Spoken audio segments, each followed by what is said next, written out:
Game changer cinema మీద నా opinion చెప్పే ముందు ఒక చిన్న డిస్క్లైమర్ ఏంటంటే ఇది రివ్యూ కాదు, ఓన్లీ ఒపీనియన్ మాత్రమే. అండ్ సినిమా చూడాలా వద్దా అనే చాయిస్ మీదే. సో ఇక కంటెంట్లోకి వెళ్తే సరదాగా జస్ట్ ఇమాజిన్ ఒకసారి హైపోథెటికల్గా గేమ్ చేంజర్ సినిమాని ఏ అట్లీనో, మురుగదాసో లేదా సర్దార్ సినిమా తీసిన పిఎస్ మిత్రనో తీసుంటే సినిమా చూసి బయటకు వచ్చాక శంకర్ సినిమాలో ఉందరా అనిపిస్తుంది. కానీ అన్ఫార్చునేట్లీ రియాలిటీలో శంకర్ లాంటి సినిమా తీయడం వల్ల ఈ గేమ్ చేంజర్ సినిమా చూసాక ఒక్కటి క్లియర్ అవుద్ది, it's a Shankar's recycled and repetitive mashup. రీసెంట్గా కూడా మన ఛానల్లో శంకర్ మీద ఒక వీడియో చేశాను. అందులో శంకర్ మంచి సినిమాలు చేయడంలో ప్రజెంట్ ఫెయిల్ అవుతున్నారని చెప్పినా సరే జెన్యూన్గానే ఇప్పటికీ ఆయన ఫిల్మ్ మేకింగ్ మీద రెస్పెక్ట్ అలానే ఉందని ఎక్స్ప్రెస్ చేశాను. అయితే గేమ్ చేంజర్ చూశాక ఒక హార్ష్ రియాలిటీ ఏంటంటే శంకర్ గారు తనకి స్టోరీ టెల్లర్గా ఇంతకు ముందు సక్సెస్ తీసుకొచ్చినటువంటి ఫార్ములాని మళ్ళీ రిపీట్ చేస్తున్నారు. అందుకే గేమ్ చేంజర్లో కొన్ని శంకర్ హోమాజ్ సీన్లు ఉంటాయి.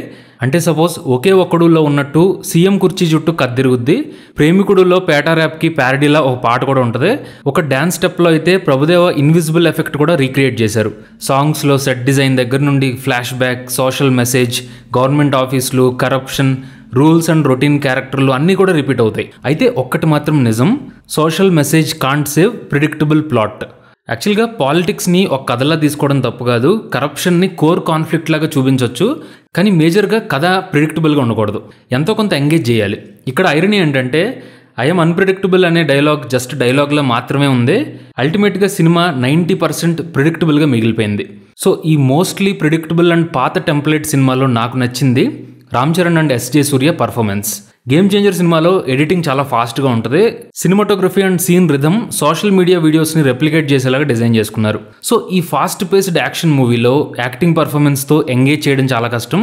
అయినా సరే రామ్ చరణ్ గారు అండ్ ఎస్జే సూర్య గారు వీళ్ళిద్దరూ మాత్రం సాలిడ్ యాక్టింగ్తో సినిమాని ఇంట్రెస్టింగ్గా ముందు తీసుకెళ్లారు. ముఖ్యంగా ఫ్లాష్ బ్యాక్ ఎపిసోడ్లో చరణ్ యాక్టింగ్ నాకు బాగా నచ్చింది. అలాగే సీన్లో ఎస్జే సూర్య ఉంటే ఎక్కడో ఒక చోట ఆయన ఎక్సెంట్రిక్ నేచర్కి మనకి నవ్వొస్తుంది. ఇందాక చెప్పినట్టు ఫిల్మ్ మేకింగ్ పరంగా గేమ్ చేంజర్లో ఫ్యాన్సీ ఫాస్ట్ కెమెరా మూవ్మెంట్స్ ఉంటాయి. శంకర్ మార్క్ పెద్ద స్కేల్ కనిపిస్తుంది. ఫస్ట్ హాఫ్లో లవ్ ట్రాక్ తప్ప మిగిలిన సినిమా బోర్ కొట్టకుండా ఫాస్ట్గా వెళ్ళిపోతుంది. కానీ స్క్రీన్ ప్లే పరంగా సినిమా ఎంగేజింగ్గా, ఎమోషనల్గా లేకపోవడం వల్ల నాకైతే పెద్దగా కనెక్ట్ అవ్వలేదు.